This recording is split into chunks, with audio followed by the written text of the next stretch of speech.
We've owned our tiny woodland for 2.5 years exactly now, and if we could go back to February 2024 and speak to ourselves, our former selves, what would we say to ourselves? Would we advise those people to do anything differently? The answer is yes. And some of the things that we'd change are things that we simply couldn't have known until we actually owned the woodland.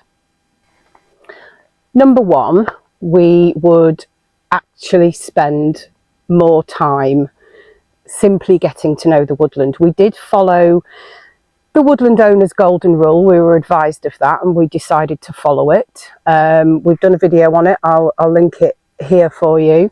And we spent the first year not actively doing any work, not changing anything.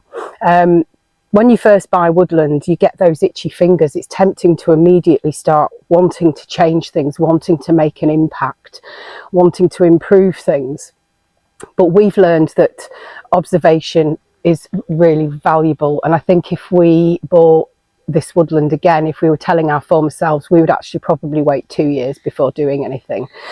It's not necessarily the obvious things as well that I talk about in the golden rule. There are other things. So where the sun moves throughout the day, where does the sun rise, where does it set, where are the particular glades that get more sun and different times of the year, where the water naturally collects. We do have a slightly swampy area, but that extends into different parts of the woodland, and over the years that we've had it, the 2.5 years that we've had it, we've seen how it behaves differently at different times of year. And then leading on to that, which areas, you know, naturally stay very, very dry. So they might be the best areas to pop a base camp, something like that. Another interesting one as well that we didn't know immediately because we weren't watching the wildlife from day one is where the wildlife travels. I was astonished to learn that deer, badgers, foxes, hares, they all have these little mini highways through the woodland, and they stick to them. They really do stick to them. So, you know, if we'd have known that, we might have chosen to have different footpaths around the woodland. We might have chosen to avoid them. We might have chosen to manage them more. But yeah, that was really interesting. The other thing as well, and you really can't know this until you've been through a couple of cycles of the seasons, is which trees are thriving, which plants are thriving, which grasses are thriving. Until you've seen a couple of years of that, I really do feel that you can't then make a judgment on which trees should remain, because we are doing the thinning, you know, under the woodland management plan, and which should be taken out, because, you know, we're trying to open it up. It's choked in here. You can see how dead the woodland floor is behind me. That should be more grassy. And how the woodland changes through the seasons. It's really important to maybe think about spending more time in a woodland in winter, because I know it's cold and it's maybe not very pleasant, but you can really see the structure of the trees. You can see the land a lot more clearly, and then make decisions based on that.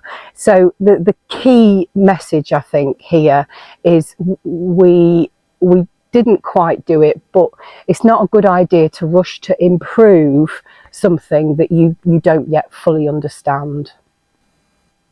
Number two is we would prioritise access into the woodland much earlier than we did.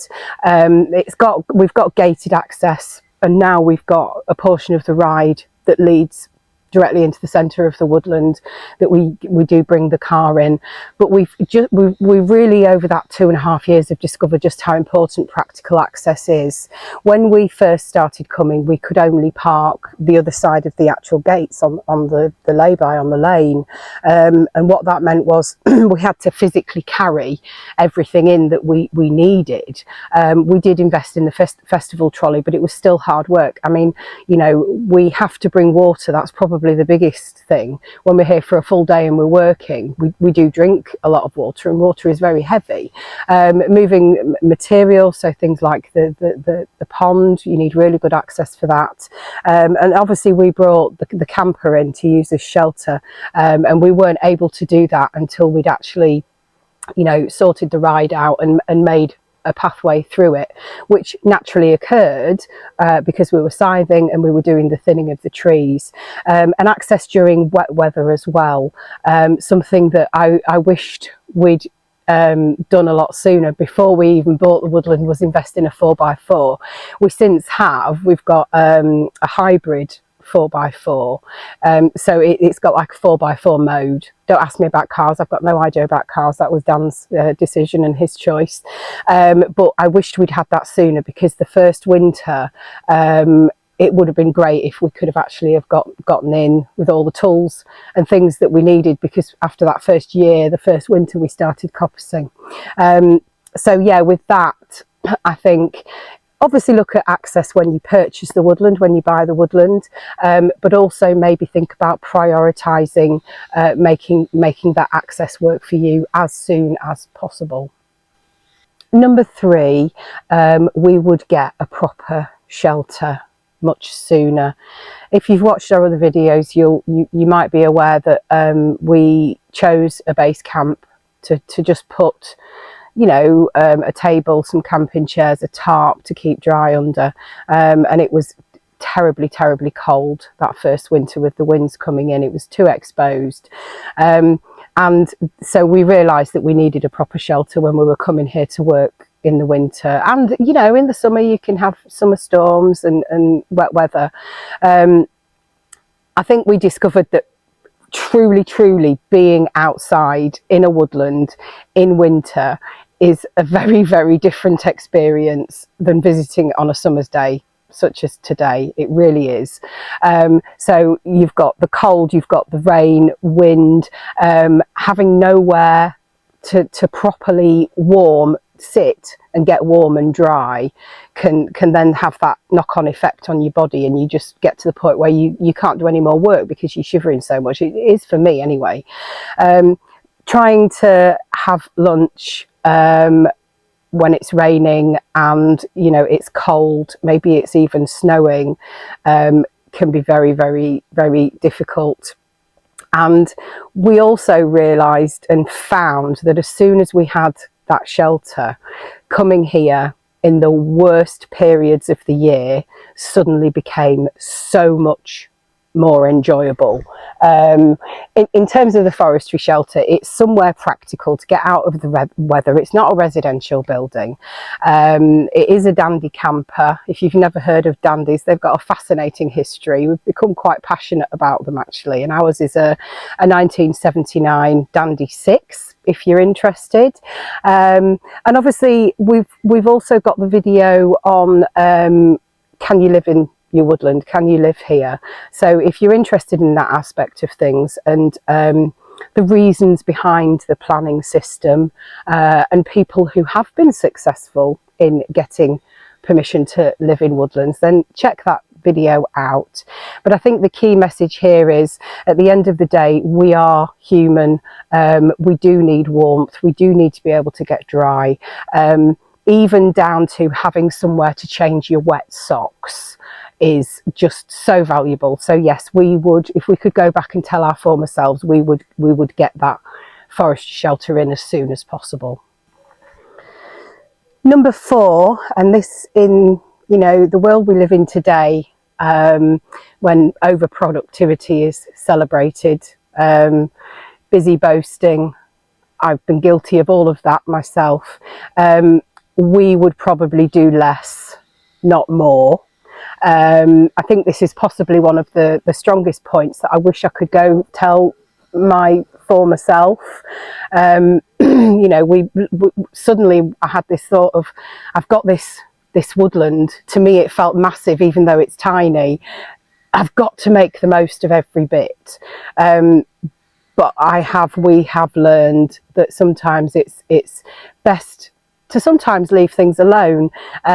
Aside from the essential woodland management, I think it's important to think to yourself, there are areas of woodlands that you can quite happily just leave alone. Once they've been assessed, you've had a good look at them, you've seen how they operate during the cycles. If they're doing great, you don't have to lift a finger with them. And I think that leads into the managing selectively rather than clearing everything. I'm not talking about clear felling, but thinking of the woodland as a whole is not necessarily the most helpful for the stress levels. I think in a woodland management plan, it's split into compartments, and I think that's a really healthy way to look at it. I had made a map of the woodland when we first got it. It has changed slightly now because we've moved base camp. But the map really helped me to compartmentalise and think, do you know what, maybe for the first 5 years, we're just going to focus on that bit. We're going to leave 100 Oak.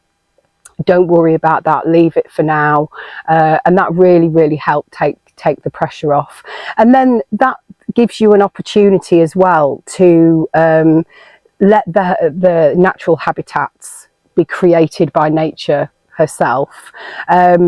And watching what the wildlife actually prefers and what they use, because if you go into a woodland and you're making those decisions, are we really the best qualified to do that? Shouldn't we be looking at the creatures that are?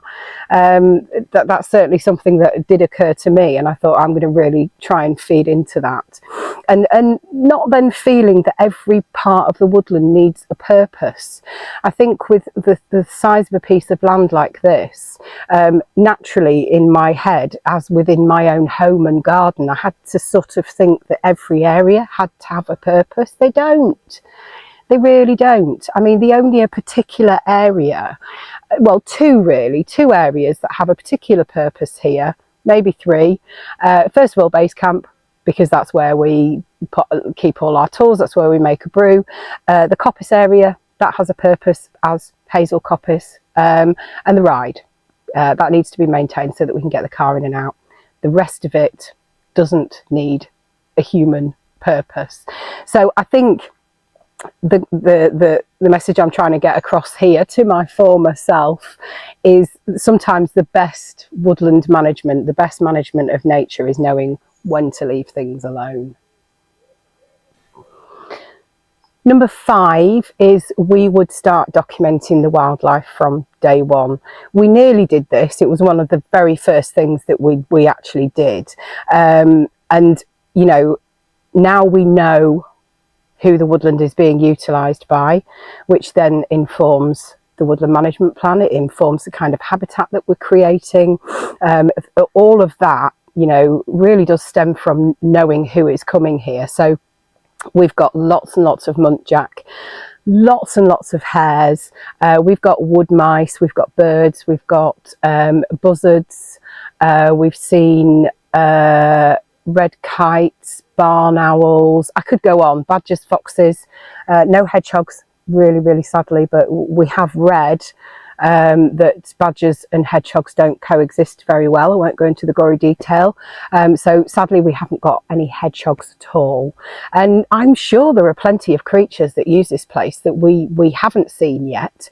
We've only once caught a stoat or a weasel, still really not sure what it was. We once caught a woodcock, which actually brought me to tears when I saw that footage. The most delightful birds. So I think what we would do is during the purchase process, we should have gone and bought multiple wildlife cameras and put them on site immediately in different areas. When we first started with the wildlife cameras, I'll link the video all about them actually. I'll put it up here for you to see which one it is, because I go into how we use them and that sort of thing. But we started with one and we left it in the same place for weeks and weeks and weeks and weeks, because in a misguided way we thought that the animals coming through would only use the ride, and I can't believe how silly that thought really was. But if I was going to go back and talk to Rach from back then, I would say don't be a fool. The wildlife uses every part of this woodland by 6. and get them, you know, in all the different areas, because we would have learned so much more quickly. So yeah, check out, we also get the footage, and we've got a playlist after humans leave. I will admit that is partly so that we can watch our own wildlife footage on the big telly at home, and we do watch it, but check it out, because it'll give you an idea of the quality of the cameras that we use and the kind of wildlife that we pick up in the woodland. And number 7, the final point, I think if I were to go back and speak to myself when I first got the woodland, I would encourage myself to trust my instincts more. This is quite a personal thing. When we first bought the woodland, we didn't know what we didn't know, and that in itself put pressure on, because we maybe felt slightly out of our depth. It wasn't negative as such, it was very exciting. But we've had to learn about woodland management, we've had to learn about planning, felling licenses, the particular wildlife. I mean, we only have ever seen urban foxes. For me, the last 25 years that I've lived in a town, only ever seen urban foxes, and rural foxes do behave slightly differently. We've had to learn more about conservation. Coppicing has been a huge one. The amount of YouTube videos that I've consumed about coppicing, and I'm still not really sure if we're doing it right, but we're having a go, which, you know, I suppose is the point of it. Wish we'd known more about the access. I've mentioned about the car. Kind of knew that we needed a 4x4, but we're town dwellers and it just didn't feel like something that we'd ever need, so wish we had that. And, you know, I wished I'd listened to my instincts more about how to use the space, because all of those things, if we'd have trusted ourselves more, I think that period of pressure, we were following that golden rule and sitting on our hands and not doing any actual woodland tasks. But I remember my mind racing at night thinking, must look into that, must look into that, must learn about that. It was a lot, and very soon, I've mentioned before, I had to have a stern talking to myself about it. So the lesson isn't necessarily we made loads of mistakes. I think the lesson is that I would tell myself, Dan would no doubt tell his former self, to spend less time worrying about whether we were doing everything perfectly, and more time actually, you know, enjoying the woodland and learning from it. And one final note is, would we still buy it? I'm sure you know the answer to this question, but going through what we've been through, I think owning a woodland has actually turned out to be life-changing, in the way that for us it has become more than a hobby. We thought forestry, amateur conservation would be a nice hobby. It has become our passion. A lot of the decisions that we make in life now are around the woodland. Obviously, we don't make any money from the woodland. There are costs involved. I've done the video about the truth about the cost of owning woodland, so have a look at that. I'll go into that in more detail. So, you know, we are, you know, living in such a way that we can afford to do the things for the woodland that we do. There are definitely the things that I've mentioned that we do differently, but it's more about the way we thought about things. And obviously, as a result of the way we thought about things, we might have done certain things sooner. Some things we'd probably have never bothered doing, like having base camp where we had it. And some things that we simply learned to leave alone and just relax about it. So knowing everything that we know now, would we do it again? Absolutely.